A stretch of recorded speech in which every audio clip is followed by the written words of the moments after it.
لو أنزلنا هذا القرآن على جبل لرأيته خاشعا متصدعا من خشية الله.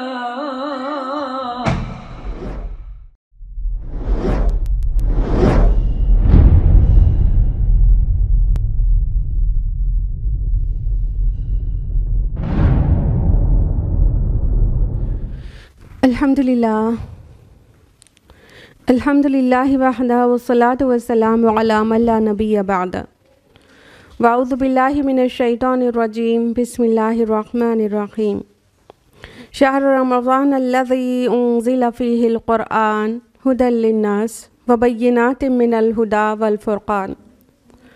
بسم اللہ الرحمن الرحیم رب اشرح لی صدری ویسر لی امری واحلل عقدۃ من لسانی یفقہوا قولی. میرے عزیز بہنوں، آپ سبھی کا درس قرآن مجید میں تہ دل سے خیر مقدم ہے. السلام علیکم ورحمۃ اللہ وبرکاتہ. اللہ تعالیٰ کی ذات بابرکات سے امید ہے کہ آپ سب بخیر و عافیت ہوں گی. الحمدللہ. آج میرے ساتھ درس قرآن مجید میں کون سی سورہ بگن ہو رہی ہے؟ بالکل صحیح، سورہ الزمر. تو لاسٹ ٹائم ہم لوگ سورہ صاد مکمل کر چکے ہیں اور اب ہم لوگ آ گئے سورہ الزمر پر. سورہ الزمر مصحف میں 39 نمبر کی سورہ ہے اور اس میں 8 رکوع اور 75 آیات ہیں. اور یہ سورہ جس ٹاپک پر پچھلی سورہ ختم ہو رہی ہے، سورہ صاد، وہیں سے یہ بگن ہو رہی ہے. اس سورہ میں یہاں پہ بات مکمل ہوئی تھی کہ قرآن مجید تو سب کے لیے ایک تذکیر ہے، ایک یاد دہانی کا ذریعہ ہے، اور اس کو سیریسلی لیں تو ان کے لیے بہتر ہے، ہدایت کے لیے. اور اسی قرآن مجید کے موضوع پر توحید کے دلائل کے ساتھ یہ سورہ بگن ہو رہی ہے. جہاں تک اس سورہ کے نام کا تعلق ہے تو زمر ورڈ آیت نمبر 71 اور 73 میں آیا ہے، لہٰذا اس کی مناسبت سے یہ سورہ پہچانی جاتی ہے کہ سورہ الزمر ہے. اور جہاں تک اس کے زمانہ نزول کی بات ہے تو آیت نمبر 10 میں جو آیت آئی ہے کہ اللہ کی زمین وسیع ہے، تو اس سے پتہ چلتا ہے کہ یہ سورہ ہجرت حبشہ سے پہلے نازل ہوئی ہے. ہجرت حبشہ پر یہ سورہ نازل ہو چکی تھی.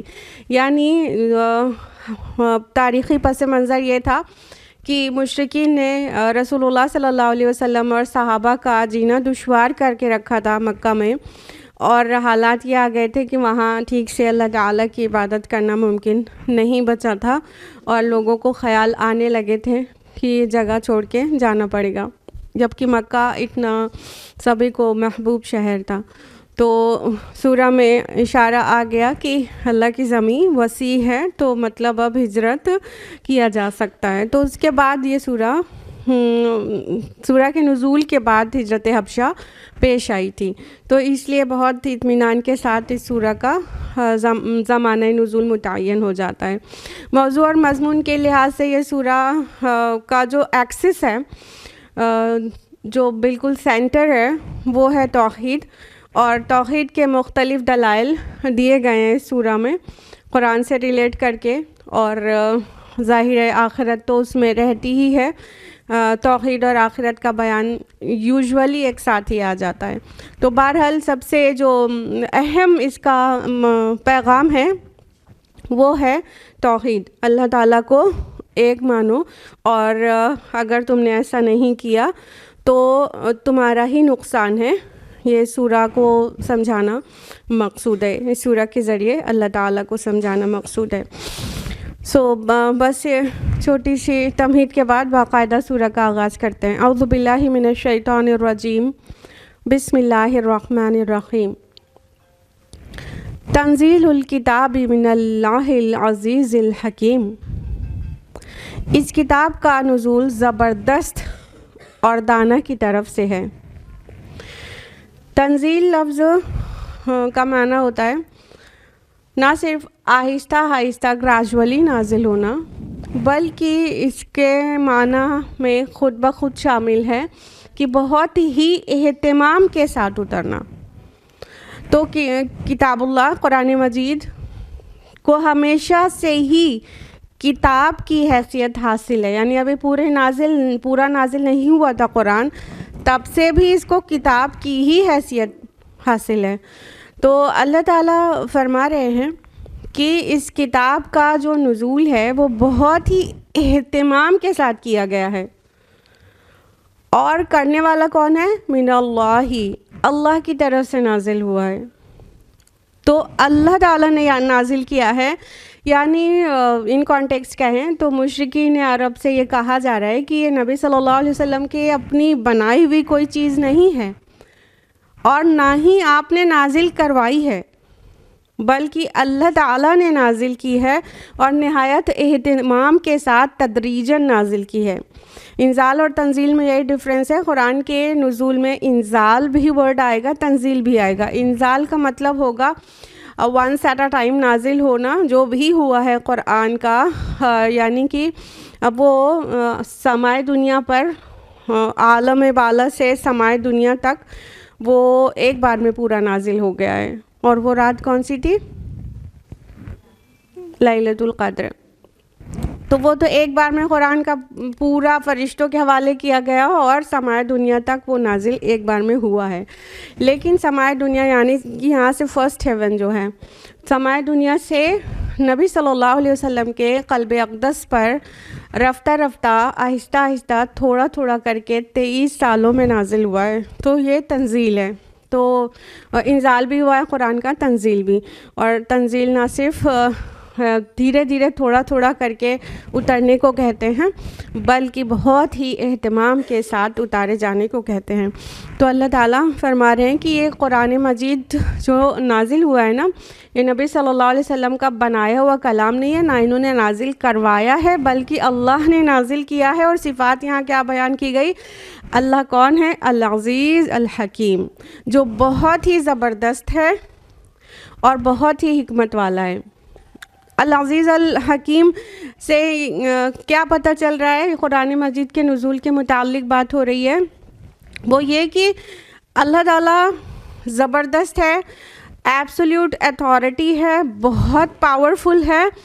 ایسے ہی یوں ہی یہ کتاب نازل نہیں ہو گئی ہے، بلکہ اللہ تعالیٰ کی جو ایبسولیوٹ اتھارٹی ہے اس کا یہ سمبل ہے، وہ یہ دکھاتی ہے یہ کتاب کہ اللہ تعالیٰ کس قدر پاورفل ہے۔ اس کا نزول بھی بہت ہی عالی شان طرح سے ہوا ہے نا، بہت ہی سلیکٹیو فرشتے، بہت بزرگ فرشتے، ان کو یہ کام دیا گیا کہ وہ وحی کو لے کر نیچے آئیں۔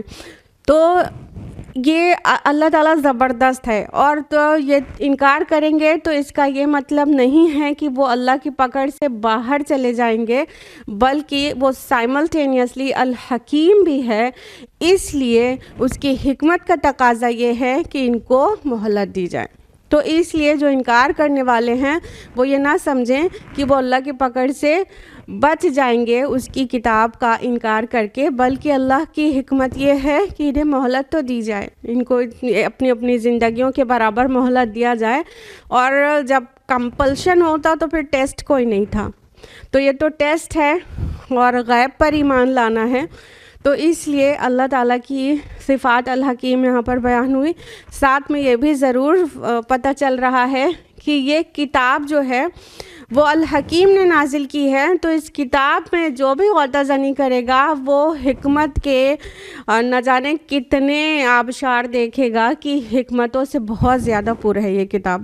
ہر طرف ہر چیز پر حکمت نظر آتی ہے، کوئی بھی قرآن کا کوئی بھی سورہ، کوئی بھی آیت حکمت سے خالی نہیں ہے۔ تو یہاں پہ اللہ تعالیٰ نے اپنے یہ دو صفات کا بیان کیا کتاب کی تنزیل کے تعلق سے۔ اگلی آیت میں فرمایا اِنَّا أَنزَلْنَا إِلَيْكَ الْكِتَابَ بِالْحَقِّ، کہ نبی صلی اللہ علیہ وسلم یہ کتاب ہم نے آپ کی طرف حق کے ساتھ نازل کی ہے۔ فَاعْبُدُوا اللَّهَ مُخْلِصًا لَهُ الدِّينَ، پس آپ اللہ ہی کی بندگی کریں اور اسی کے لیے دین کو خالص کر کے۔ تو اللہ تعالیٰ نے فرمایا انا انزلنا، ہم نے اس کو نازل کیا. اب دیکھیے انزال والے وہ ورڈ آ گیا، انزال ورڈ آ گیا جو کہ تنزیل سے مختلف ہے. تو قرآن کا ہم نے آپ کو بتا دیا تنزیل بھی ہوئی، قرآن کا تنزیل بھی ہوا اور انزال بھی ہوا، یعنی ایک بار میں بھی نازل ہوئی ہے اور دھیرے دھیرے بھی نازل ہوا ہے یہ کلام.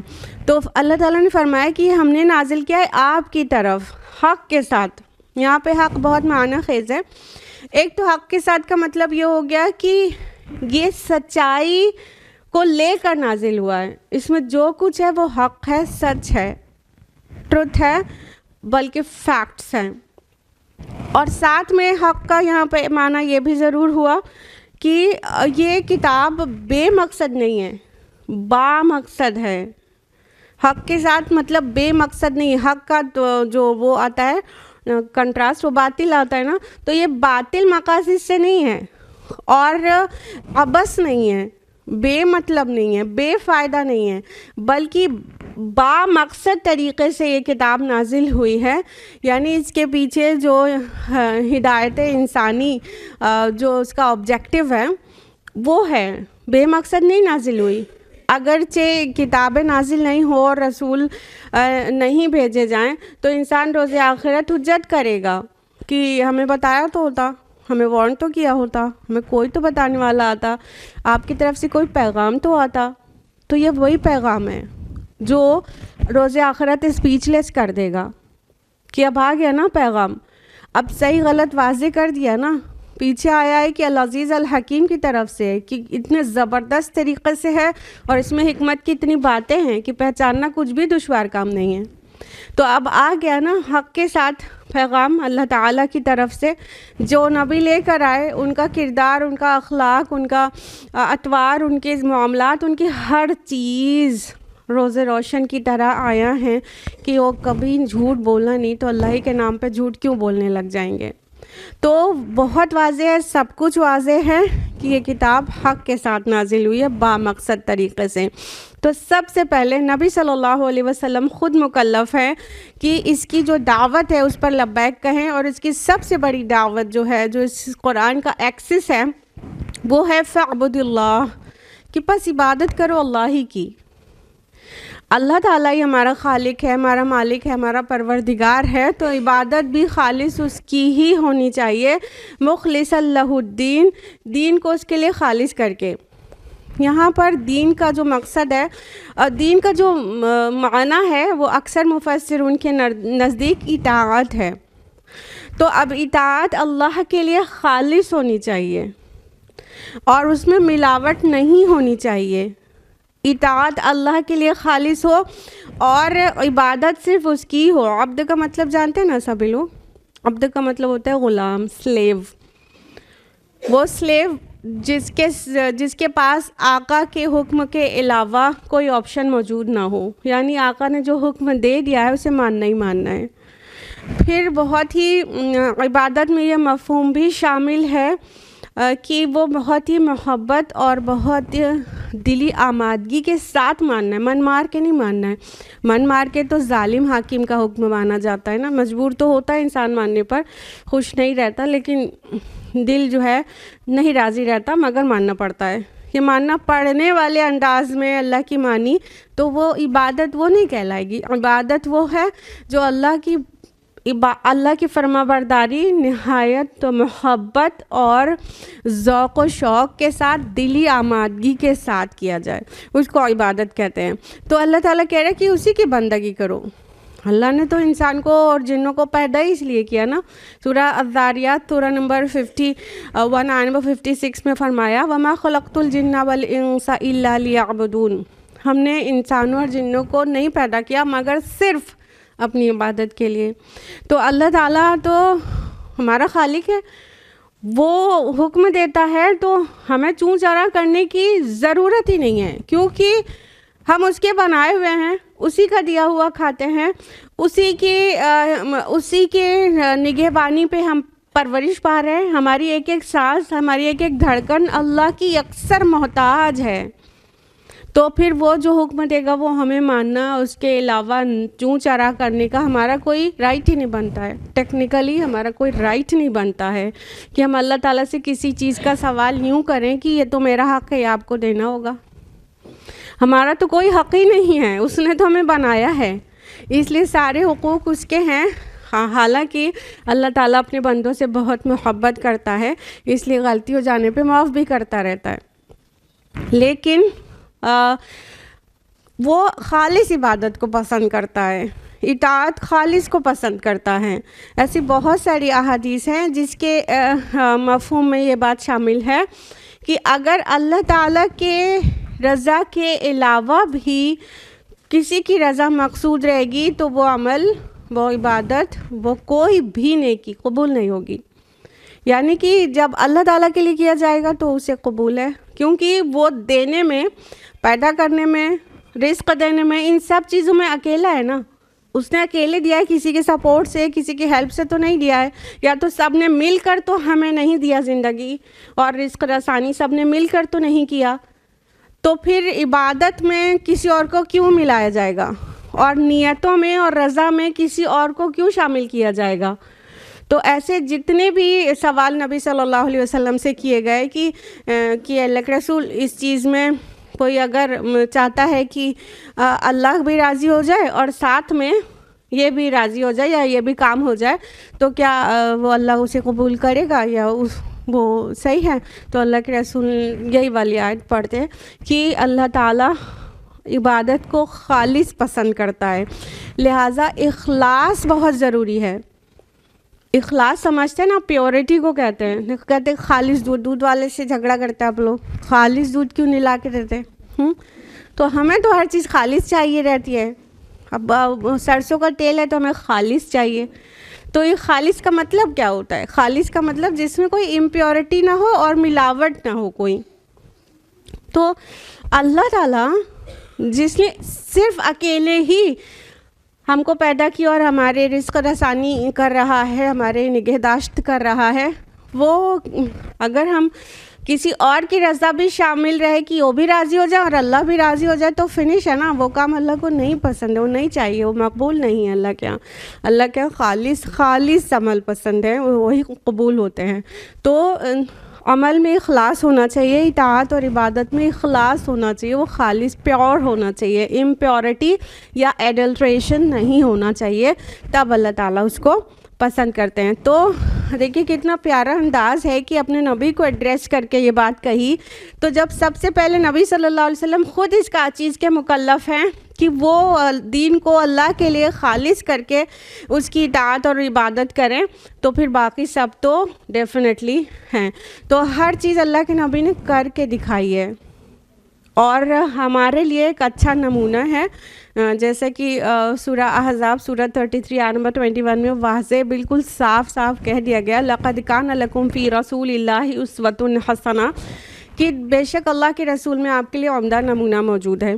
تو یہ ایک دم صاف نمونہ ہمیں دیکھنا ہے، اسی کے طریقے پہ ہمیں چلنا ہے. ہمیں بہت زیادہ مطلب غور و فکر کے بعد طریقے کو اختیار نہیں کرنا ہے. ہم اپنے نبی کی سنت کو جانتے رہیں تو بس اسی وے میں چلیں. تو اللہ تعالیٰ کے رسول صلی اللہ علیہ وسلم نے بہت عظیم شان پہ موحد ہو کر زندگی گزاری اور ہر عمل کو خالص کر کے اللہ کی رضا کے لیے کیا. تو امپورٹنٹ یہ ہے کہ جو عمل ہو اور جو اطاعت ہو، جو عبادت ہو، وہ خالص ہو، اس میں کوئی ملاوٹ نہ ہو. ملاوٹ میں سب سے بڑی چیز جو ہے وہ خفی شرک ہے اور وہ ہے ریاکاری. تو کوئی ملاوٹ والا عمل اللہ پسند نہیں کریں گے. الا للہ الدین الخالص، خبردار دین خالص اللہ کا حق ہے. والذین اتخذوا من دونہ اولیاء ما نعبدہم الا لیقربونا الی اللہ زلفیٰ، اور رہے وہ لوگ جنہوں نے اس کے ساتھ دوسرے سرپرست یا معبود بنا رکھے ہیں تو وہ کہتے ہیں کہ ہم تو ان کی عبادت صرف اس لیے کرتے ہیں کہ وہ اللہ تک ہماری رسائی کرا دیں. ان اللہ یحکم بینہم فیما ہم فیہ یختلفون، اللہ تعالیٰ یقیناً ان کے درمیان تمام باتوں کا فیصلہ کر دے گا جن میں وہ اختلاف کر رہے ہیں۔ ان اللہ لا یہدی من ہوا کاذب کفار، یقیناً اللہ تعالیٰ کسی ایسے شخص کو ہدایت نہیں دیتا جو سخت جھوٹا اور بہت منکر حق ہو۔ اللہ تعالیٰ کہہ رہے ہیں الا للہ الدین الخالص۔ اللہ جو کلمہ ہے نا یہ تاکید کے لیے آتا ہے، خبردار کرنے کے لیے، اٹینشن کو سیکھ کرنے کے لیے۔ الا للہ الدین الخالص، جان لو، ہوش میں آ جاؤ، دھیان دو، خبردار، دین خالص اللہ کا حق ہے، یعنی اطاعت کو پیور کر کے اللہ تعالیٰ کے لیے کرنا یہ اس کا حق بنتا ہے، جیسے کہ ہم نے بار بار یہ بات دہرائی کہ اس نے اکیلے ہی ہمیں سب کچھ دے رکھا ہے، تو عبادت میں اور شریک کہاں سے آ گئے۔ فرمایا کہ رہے وہ لوگ جو لوگ اللہ تعالیٰ کے ساتھ اور معبود تراش لیے ہیں جنہوں نے، تو وہ یہ نہیں کہتے ہیں کہ ہم اللہ تعالیٰ کے ساتھ بہت لوگوں نے مل کے اس کائنات کی تخلیق کی ہے، نہیں، وہ یہ کہتے ہیں کہ ہاں پیدا کرنے والا اللہ ہے، ہاں ہمیں رزق بھی وہی دے رہا ہے، لیکن یہ جو سارے کام ہیں نا اس میں ہاتھ بٹانے کے لیے small g gods and goddesses ہیں، وہ سب کام میں ہاتھ بٹاتے ہیں، اور ہم ان کی رضا صرف اس لیے سیکھ کرتے ہیں کیونکہ وہ ہمیں اللہ کے قریب پہنچا دیں، لیقربونا الی اللہ زلفیٰ، تاکہ ہمیں وہ قریب کر دیں، ہم ان کے تک رسائی پانے کے لیے، کیونکہ اللہ تو پیور ہے، وہ بہت بلند ہے، وہ بہت اونچا ہے، ہم وہاں تک پہنچ نہیں سکتے، اس لیے ہم یہ اسمال جی گاڈز جن کو کہتے ہیں یہ دیوی دیوتا کہتے ہیں، یا پیر فقیر اور جو ان پہنچے ہوئے لوگ کہتے ہیں، تو وہاں تک ان کو اس لیے شامل کرتے ہیں، ان کی رضا اس لیے ہم چاہتے ہیں کیونکہ وہ ہمیں اللہ تک پہنچا سکتے ہیں، وہ سیڑھی ہیں۔ تو اللہ تعالیٰ صرف یہاں پہ یہی جواب دے رہے ہیں کہ اللہ تعالیٰ ان کے درمیان روز قیامت فیصلہ فرما دیں گے جس چیز میں وہ لوگ اختلاف کر رہے ہیں۔ تو اختلاف انہی باتوں کا ہے نا کہ نہیں ہم کریٹ کرنے کی بات نہیں کہہ رہے ہیں کہ وہ کئی لوگ نے مل کے دنیا کو بنایا ہے، نہیں، کریٹر تو ایک ہے، لیکن اس کے کچھ بہت قریبی لوگ ہیں نا وہ ہمیں اس سے قریب کر دیں گے، ہم ان کو واسطہ جانتے ہیں، وہ ہمارے سفارشی ہیں۔ تو اللہ تعالیٰ نے قرآن میں جب واضح کیا ہے سورہ قاف سورہ نمبر 50 آیت نمبر 16 میں، نحن اقرب الیہ من حبل الورید، ہم ان سے نزدیک ہیں ان کی دھڑکتی رگ سے زیادہ۔ حبل ورید اس کو کہتے ہیں جو جگولر وین ہوتی ہے گلے میں، کہنے کا مطلب اللہ تعالیٰ کہہ رہے ہیں کہ ہم ان کی رگ جان سے زیادہ، ان کی خود کے نفس سے زیادہ ہم ان سے قریب ہیں۔ تو جب اللہ تعالیٰ اتنا قریب ہے تو یہ لاجیکلی سیٹسفائی ہی نہیں ہوتا کہ دور والے کے پاس جا کے کہو جو ہمارے قریب ہے اس سے سفارش کر دو، وہ خود ہی اتنا قریب ہے، جو معاملہ کرنا ہے ڈائریکٹ کرنا ہے۔ تو اللہ تعالیٰ دور نہیں ہے، اللہ تعالیٰ عظیم تو ہیں، اللہ تعالیٰ العلی تو ہیں، اب بہت بہت بلند تو ہیں، لیکن دور نہیں ہیں، دور نہیں ہے جو کسی اور سے کہنا پڑے گا۔ تو یہ فنڈا یہ کوئی نیا نہیں ہے، جیسے کہ آج بھی آپ یہ آرگیومنٹ سنتے ہیں کہ نہیں ہم ان کی عبادت نہیں کرتے ہیں، ہم ان کو پلیز صرف اس لیے کرتے ہیں کہ وہ ہماری بات اللہ تک پہنچا دیں۔ تو یہ کوئی نیا آرگیومنٹ نہیں ہے، یہ بہت پرانا ہے۔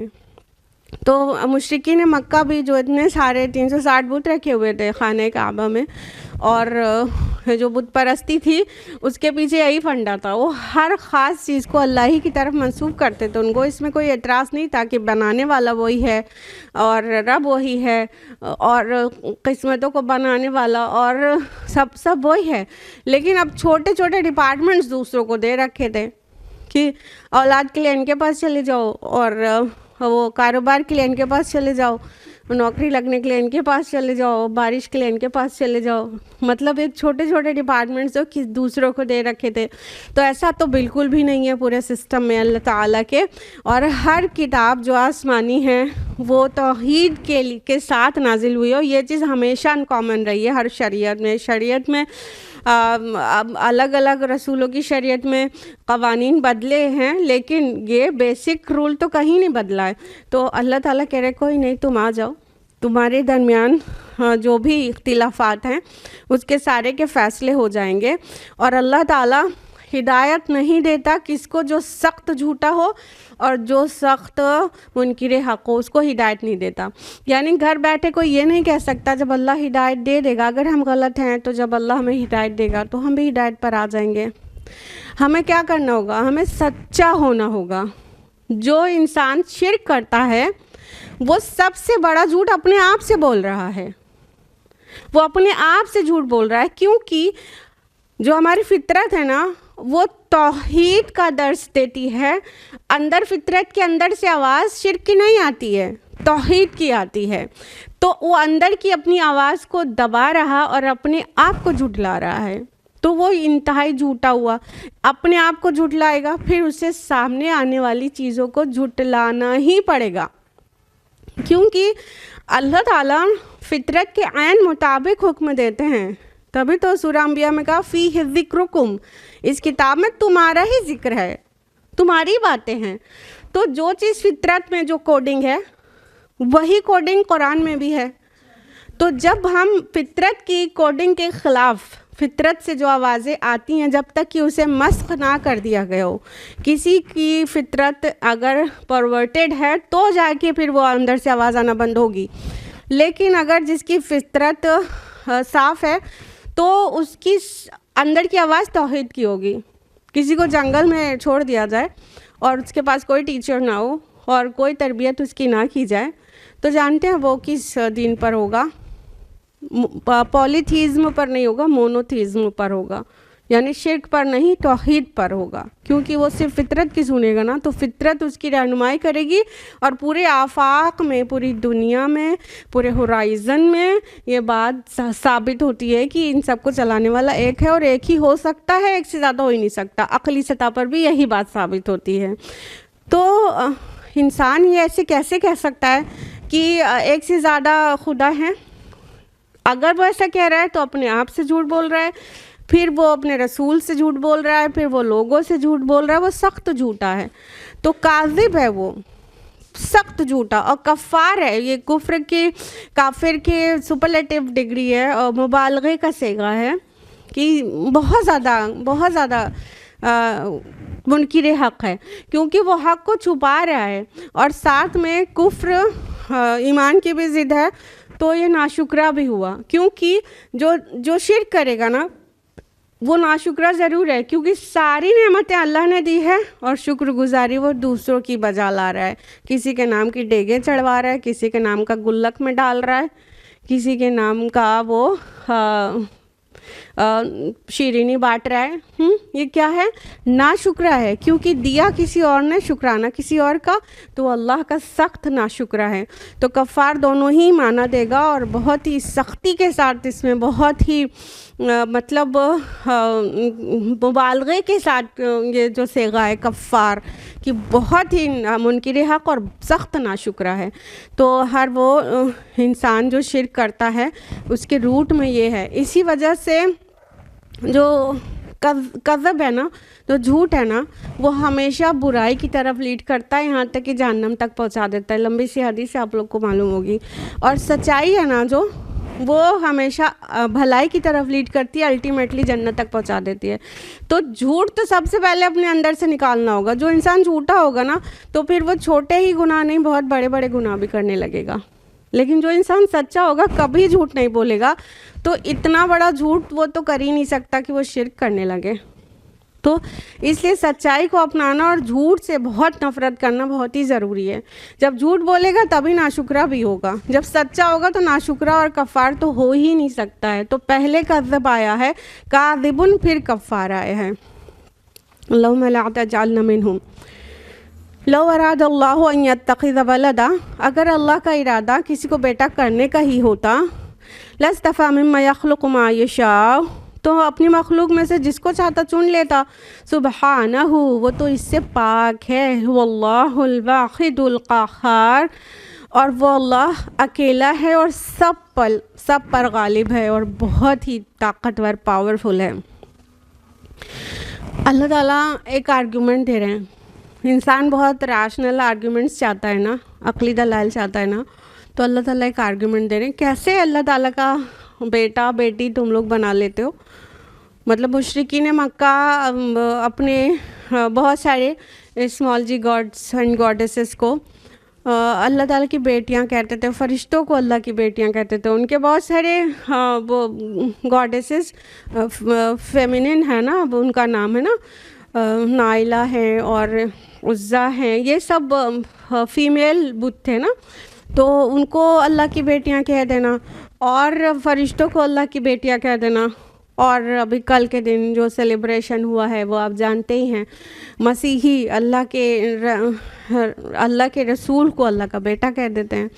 تو اللہ تعالیٰ کہہ رہے ہیں کہ اگر اللہ کو بیٹا بنانا ہی ہوتا تو اس کے لیے کون سی بڑی بات تھی کہ پورے کائنات میں جو کچھ ہے سب اس کی مخلوق ہیں, ان میں سے جس کو چاہتا چن لیتا. لیکن یہ بالکل بیس لیس بات ہے کہ اللہ تعالیٰ کو بیٹا یا بیٹی بنانے کی ضرورت پڑے, کیونکہ اولاد کی ضرورت کچھ وجوہات سے ہوتی ہے اور اللہ تعالیٰ اس سے پاک ہے. اولاد کی ضرورت کس کو ہوتی ہے؟ ہاں, انسان کے علاوہ اور بھی مخلوقات ہیں, لیکن وہ اس کے پیچھے بیسکس کیا کام کرتی ہے, ضرورت انسان کو ہوتی کیوں ہے. انسان بوڑھا ہو جاتا ہے جس سے اس کو اپنے بڑھاپے کی لاٹھی چاہیے رہتی ہے. کیا اللہ تعالیٰ پہ معاذ کبھی کمزوری لاحق ہوگی جو اس کو کبھی اپنے لیے کچھ سپورٹ چاہیے؟ استغفر اللہ, نہیں. انسان اولاد اختیار کرتا ہے اس لیے کہ اس کا نام, اس کا خاندان یہیں پہ بند نہ ہو جائے, وہ اس کا تسلسل آگے رہے اور اس کا نام زندہ رہے, اس کی خواہش رہتی ہے. تو اللہ تعالیٰ کا نام لیوا اگر ہم پورے پلانٹ کے انسان لینا بند بھی کر دیں تو اللہ تعالیٰ کی نہ ہی نام میں, نہ قدرت میں, نہ اس کی بادشاہی میں کچھ بھی فرق پڑنے والا ہے, کچھ بھی نہیں. وہ بے نیاز ہے, ہمیں اس کو ہمارے نام لیے جانے کی ضرورت نہیں ہے جو وہ بیٹا بنا لے کہ اس کا نام زندہ رہے. استغفر اللہ. تو جو بھی اولاد کے متعلق جو چیز جو ضرورت ہے نا, اس کے پیچھے جذبات ہیں, اور وہ جذبات انسان کے اندر ہوتے ہیں, اسی کو زیب دیتے ہیں. اور اللہ تعالیٰ ان جذباتوں سے پاک ہے کہ اس کو کسی قسم کی کمزوری لاحق ہو تو بیٹے کی ضرورت پڑے. تو اس لیے سرے سے بالکل ہی سینس لیس بات ہے یہ کہ وہ بیٹا کسی کو بنائے. تو اللہ تعالیٰ اب ایک پوائنٹ آف تھاٹ دے رہا ہے کہ اگر وہ اپنی مخلوق میں سے اس کو بیٹا بنانے کا ارادہ بھی ہوتا تو کسی کو بھی چن لیتا, سب کچھ اس کی مخلوق ہے. لیکن جس کو بھی وہ بیٹا کہے اپنی مخلوق میں سے تو اس کے ہم پلہ نہیں ہو سکتا, کیونکہ وہ خالق اور وہ مخلوق ہے. تو کیونکہ باپ بیٹا وہ کیا ہوتے ہیں, وہ بیٹا اپنے باپ کا جزو ہوتا ہے, وہ اس کے ہم پلہ ہوتا ہے, وہ اس کے ایکویویلنٹ ہوتا ہے, برابری ہوتی ہے ان دونوں میں. جو خصوصیات باپ کی ہوتی ہیں وہی بیٹا لے کے پیدا ہوتا ہے نا, یعنی جس برادری کا باپ ہے تو وہی بیٹا بھی ہے, وہ اس کے 2 ہاتھ 2 آنکھ پیر ہاتھ ہے تو بیٹے کے بھی وہی ہیں. اس کا ہی ایک ٹائپ ہوتا ہے, اس کی برابری کا ہوتا ہے, نیچا نہیں ہوتا. لیکن خالق اور مخلوق میں برابری کا تو کوئی تصور ہی نہیں ہے نا, ایک بنانے والا دوسرا بنائی ہوئی چیز ہے. تو وہ کیسے ہی سوٹ کر سکتا ہے کہ وہ کسی کو بیٹا بنا لے. تو مخلوق میں سے جس کو بھی چنے گا تو وہ مخلوق ہی رہ جائے گی اور خالق اپنی شان پر بلند فائز ہوگا. تو اللہ تعالیٰ کہہ رہے ہیں کہ تم سے کیسے ہی فرشتوں کو بیٹیاں کہہ دیتے ہو اور اللہ کا بیٹا بنا لیتے ہو. اللہ تعالیٰ پاک ہے اس سے جو اس کی طرف منسوب کیا جاتا ہے کہ وہ مطلب وہ فادر گاڈ ہے, یہ سن گاڈ ہے. تو یہ فادر سن اور گاڈ کے ساتھ برابر کوئی نہیں آ سکتا. تو اللہ تعالیٰ پاک ہے اس سے, سبحانہ, وہ بہت بلند ہے اس سے جو کچھ تم بیان کر رہے ہو. واللہ الواحد القہار, وہ بالکل اکیلا ہے اور سب پر غالب ہے.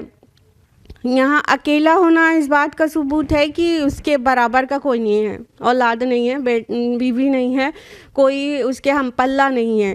ولم یکن لہ کفوا احد، اس کے ہم پلہ کوئی بھی نہیں ہے، اس کے ایکویویلنٹ کوئی بھی نہیں ہے. اور جب کہا کہ قہار ہے تو وہ سب پر غالب ہے، اور غالب اور مغلوب دونوں برابر کے کہاں ہو سکتے ہیں؟ ایک ہے کہ جس کو سب پر پاور ہے، اور تو جس کے اوپر پاور ہے وہ دونوں برابر کے کبھی بھی نہیں ہو سکتے ہیں. تو وہ تو غالب ہے، تم کو اپنی معرفت دے رہا ہے، اپنی کتاب کے ذریعے تم کو اپنی پہچان کرا رہا ہے. اگر تم اسے صحیح سے پہچان جاؤ تو تمہاری خیر ہے، نہیں تو اس کے شان قہاری تم دیکھ لو گے روز آخرت کی. جب ان آنکھوں سے دکھائی پڑنے لگ جائے گا تب بہت دیر ہو چکی رہے گی.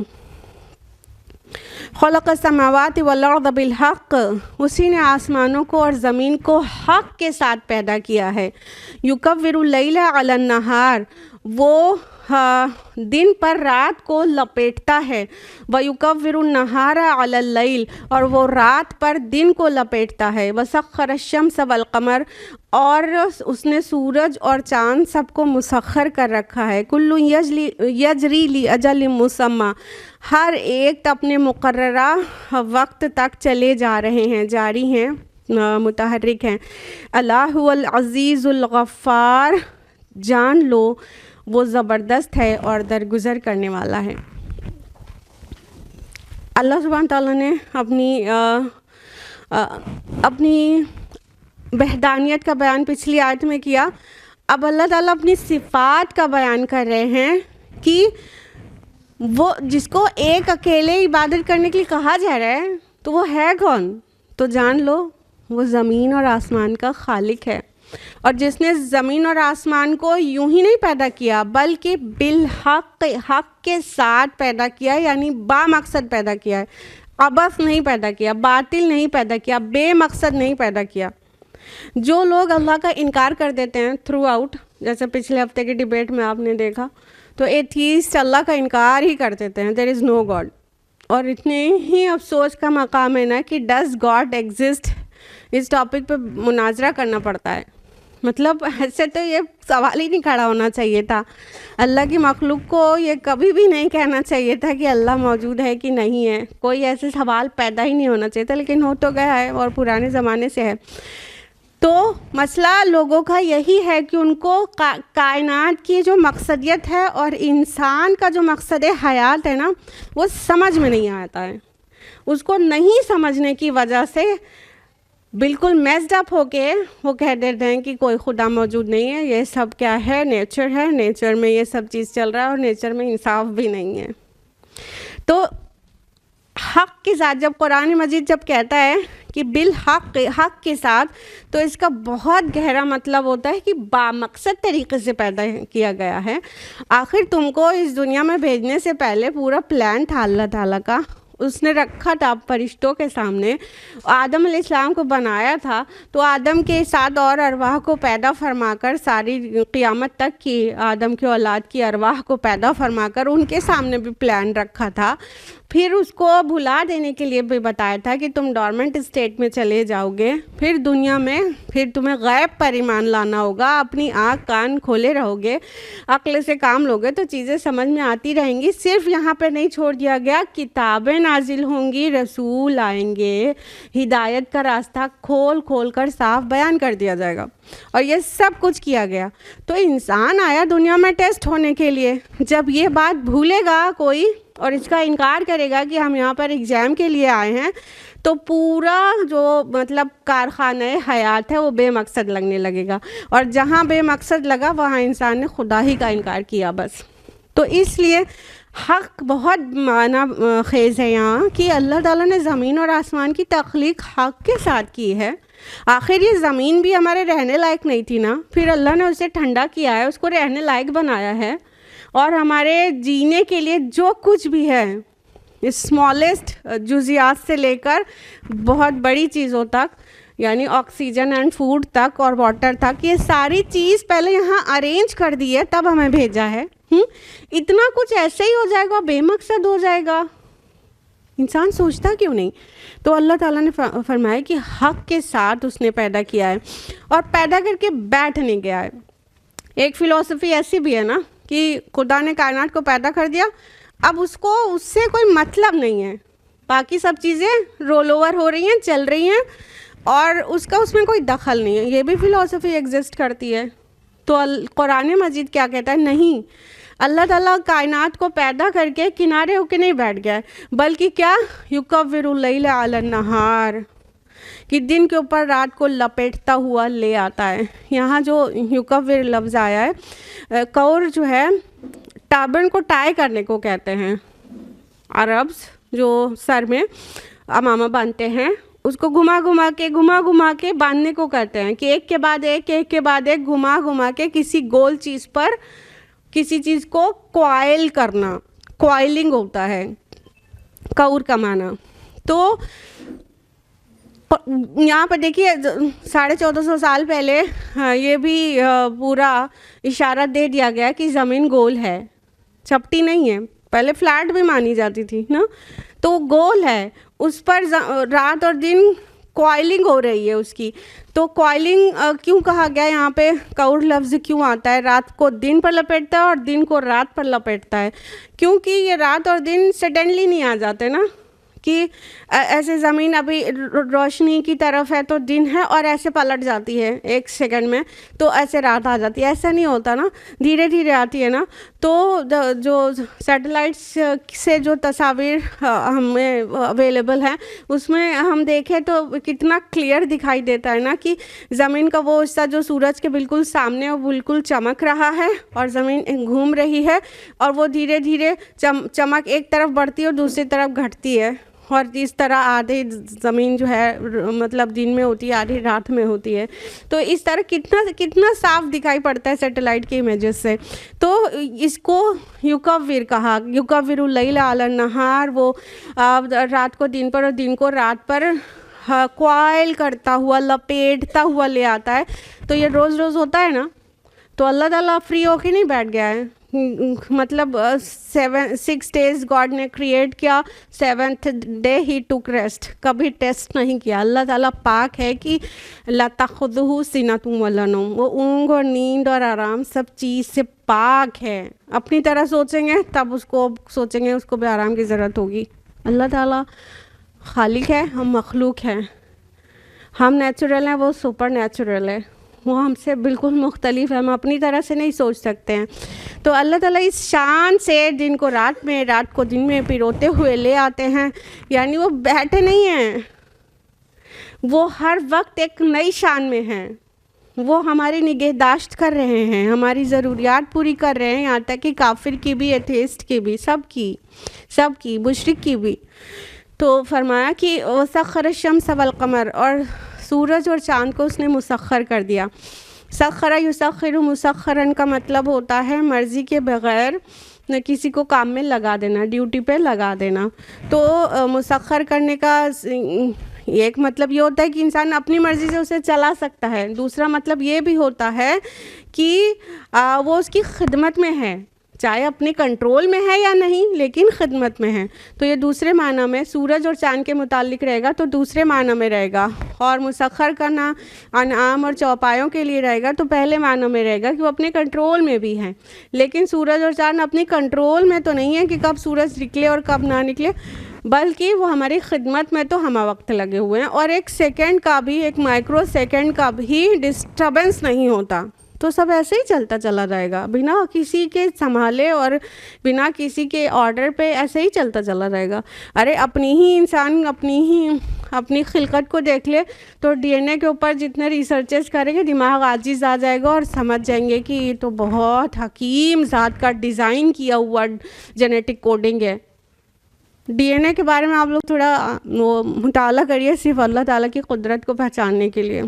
دماغ ایک دم حیران ہو جائے گا کہ اتنی مائنیوٹ، ایک دم اندر سیل کے اندر، نیوکلیس کے اندر اور پھر ہیلکس کے اندر اتنی جو پروٹینز جس طرح کوڈنگ اللہ تعالیٰ نے کر کے رکھی ہے، سبحان اللہ.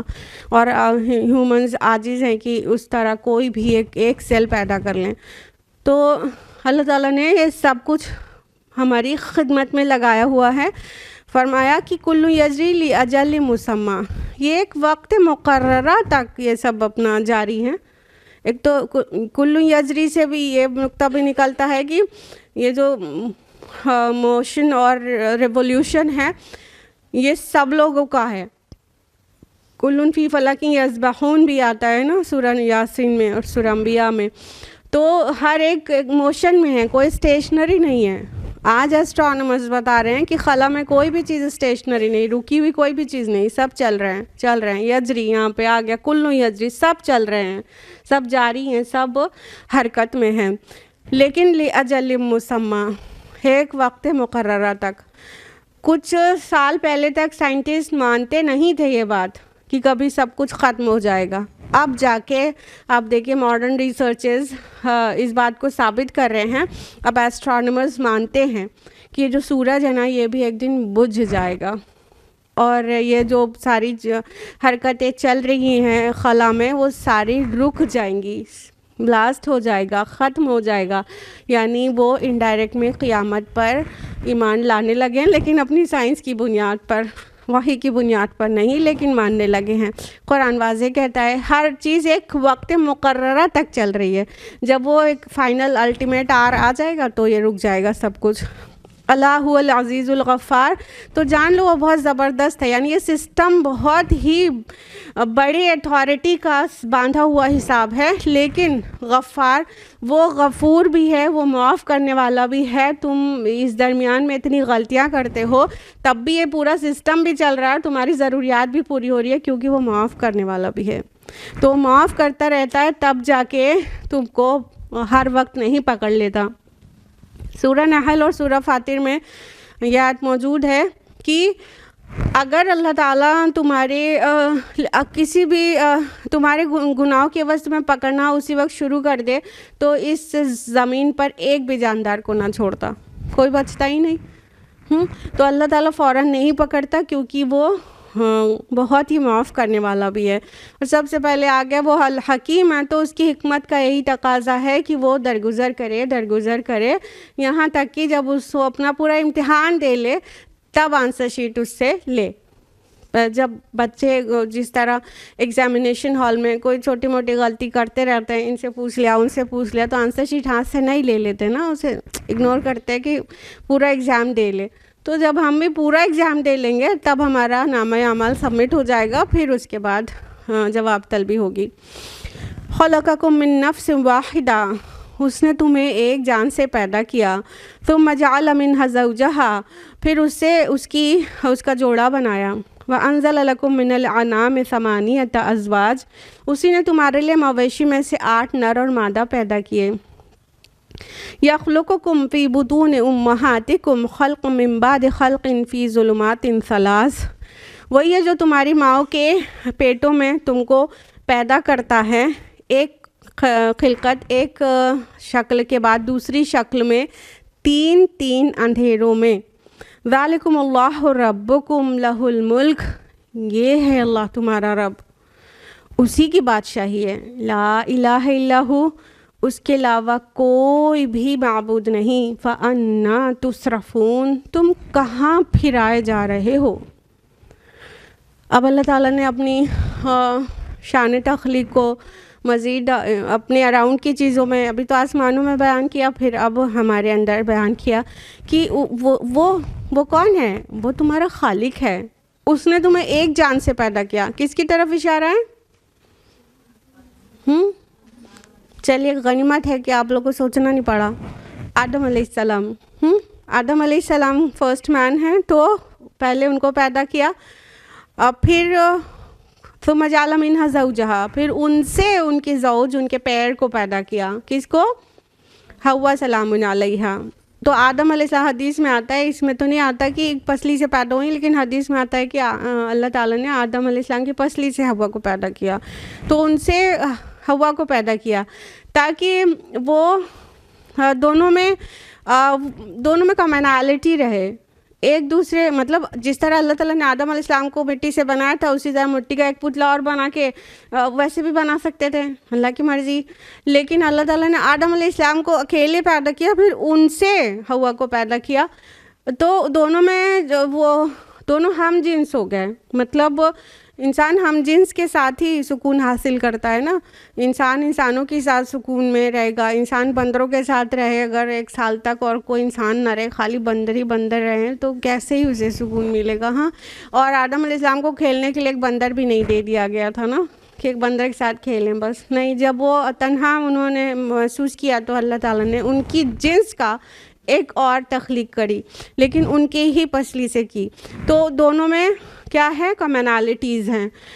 دونوں کے احساسات, جذبات, یہ سب ایک دوسرے کے مطابق ہیں. دونوں ایک طرح سے سوچتے ہیں, تو ایک دوسرے کی کو انڈرسٹینڈ بھی کرنا آسان ہے. تو اللہ تعالیٰ نے آدم اور حوا کو پیدا کیا. مطلب یہ سوچنے والی چیزیں ہیں, لہٰذا اللہ تعالیٰ نے ان کو بار بار بیان کیا ہے کہ سوچو, غور کرو کہ تمہارا خالق وہ ہے. وہ مٹی سے بنا دے اور انسان ہو جائے, یہ بھی اس کے قبضۂ قدرت میں ہے. وہ اسی کے ایک سیل اٹھا کے دوسری مخلوق اسی ٹائپ کی بنا دے, وہ بھی اس کے قبضۂ قدرت میں ہے. اور اتنا ہی نہیں, مطلب اب پیر میں انسان کو بنا دیا تو پیر میں ہونے کا جو جتنے بینیفٹس ہیں اس کا شکر بھی تو اسی کا بنتا ہے نا. ہسبینڈ کہیں چلے جائیں 1 سال کے لیے تو کیسا راتوں کو تکیا بھگاتی ہیں بیویاں, ہاں, کہ ایک دوسرے سے کتنا سکون ملتا ہے. تو ایک جو یہ ساری چیزیں ہیں, تو اس کو اپنے خالق کو پہچانو, اس کا احسان مانو, اس کا ہی شکر کرو.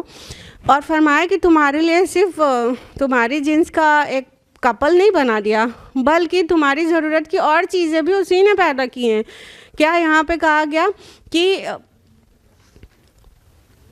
اور وَأَنزَلَ لَكُم مِّنَ الْأَنْعَامِ 8 أَزْوَاجٍ, اور 8 طرح کے نر اور مادہ ملا کے 8 طرح کے انعام پیدا کیے. انعام کن وہ اینیملس کو کہتے ہیں, بتائیے جلدی سے, چوپایوں کو. اس میں سے کون کون کو انعام کہا جاتا ہے, بتائیے جلدی. 2 بڑے, ہاں, 1 اونٹ, گائے, ٹھیک, بالکل صحیح, بکری اور بھیڑ, یہ 4 ہیں. تو ان کے جو پیر ہیں میل فیمیل کر کے تو 8 ہو گیا نا. تو اللہ تعالیٰ نے کہا وَأَنزَلَ لَكُم, اس نے نازل کیا تمہارے لیے. تو کیا یہ اوپر سے ٹپکے ہیں, آسمان سے نازل ہوئے ہیں؟ گائے اور وہ بھیڑ اور بکری اور اونٹ سب نازل ہوئے اوپر سے؟ نہیں نازل ہوئے, جلدی بتائیے. ہاں, دیکھیے اللہ تعالیٰ بہت ساری چیزوں کو نازل کے لیے بولتا ہے. تو دیکھا جائے تو جو ویری فرسٹ چیز ہے وہ چیز تو آسمان سے ہی آئی ہے. تو ہر ایک چیز کا تعلق اللہ سے جڑ جائے, تمہیں یاد رہے کہ یہاں پہ خود بخود کچھ بھی نہیں ہوا ہے. جب اوپر سے حکم آیا ہے تو ہوا ہے, تو حکم تو اوپر ہی سے نازل ہوا ہے نا. اور جو یہ زمین پہ زندگی کی جو شروعات ہوئی ہے تو اوپر ہی سے آیا ہے نا کچھ, جب یہاں زندگی کی شروعات ہوئی ہے. لہٰذا یہ اب جو زمین پہ چلنے والے تم دیکھ رہے ہو یہ ایکچولی نازل ہوئے ہیں. تم یاد رکھو کہ یہ اوپر سے اوپر والے نے دیا ہے. تو تم تعلق, ہر ایک کا تعلق اللہ سے جوڑو. اس لیے انزل لفظ ایسی چیزوں کے لیے بھی آئے گا جو ایسے اوپر سے ایروپلین سے ٹپک نہیں گئی, ٹھیک ہے. اور فرمایا کہ تم کو تمہاری ماؤں کے پیٹ میں اس نے پیدا کیا ہے, ایک تخلیق, ایک فارم کے بعد دوسرے فارم میں 3 اندھیروں کے اندر.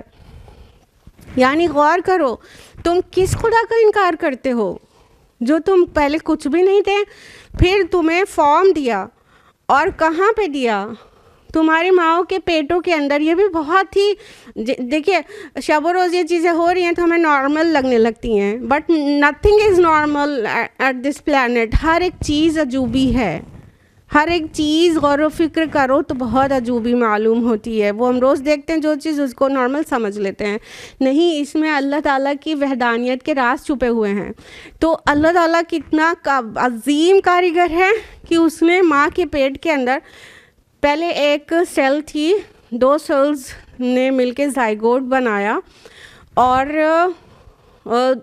زائگوٹ ملٹیپلائی ہوتا گیا, پھر اس نے کیسا انسان بنا دیا عظیم. تو اس کی جو خلقت کی تبدیلی ہے اس کو کا خلق من بعد خلق, ایک فارم ایک تخلیق کے بعد دوسری تخلیق میں، یعنی کتنے فارمز بدلتے ہیں نا. کہاں زائگوٹ،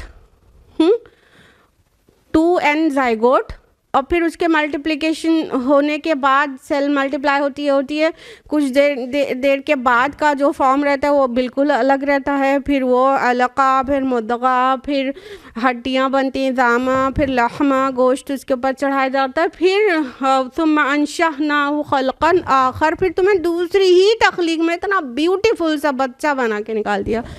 اور کہا کہ 3 اندھیروں میں، یہ 3 اندھیرے کیا ہیں پیٹ کے اندر؟ First abdominal wall of the mother, second uterine wall of the mother, third amniochorionic membrane. یہ ایک کے بعد ایک لیئرز ہیں، یعنی انتہائی پروٹیکٹڈ پلیس میں اللہ نے رکھا. اور آپ اب اسٹڈی کریے گا کہ وہ جو یوٹرس کی جو وال ہوتی ہے نا وہ بہت اسٹرانگ مسل ہوتی ہے. یوٹرس پہلے ٹنگ کو سب سے اسٹرانگ مسل سمجھا جاتا تھا نا، ابھی ریسرچز سے پتہ چل رہا ہے کہ یوٹرس کی جو وال ہوتی ہے وہ اسٹرانگسٹ مسل ہوتی ہے. ابھی انڈر ریسرچز ہیں یہ چیزیں، لیکن بہت اسٹرانگ ہوتی ہے، اس میں کوئی سیکنڈ اوپینین نہیں ہے. اتنا پروٹیکٹڈ اللہ تعالیٰ نے رکھا ہے. تو اس کو ایک کے بعد ایک 3 لیئرز کو 3 اندھیرے کہا. اور یہ 3 اندھیرے میں بڑی حکمت ہے، یعنی تمہیں دکھ رہا ہے کہ تم اس کی نگہداشت کرو گے اتنے اندھیرے میں. بچے کے ابا اس کی نگہداشت کر رہے ہیں کیا؟ کون کر رہا ہے؟ اتنے اندھیروں میں 3 لیئرز کے اندر ہے، اللہ تعالیٰ اس کی نگہداشت کر رہا ہے. اور وہ جو کالا دھاگا اور کالا وہ کمر میں باندھ کے پھر پیدائش کرائی جاتی ہے نا، تو کالا نہیں بچاتا کوئی چیز، ناڑا کالے رنگ کا. اللہ تعالیٰ نے جہاں 9 مہینے حفاظت کی ہے، وہ اس کی مرضی ہوگی اس کو زندگی دینے کی تو خیریت سے وہ اس کی ولادت ہو جائے گی.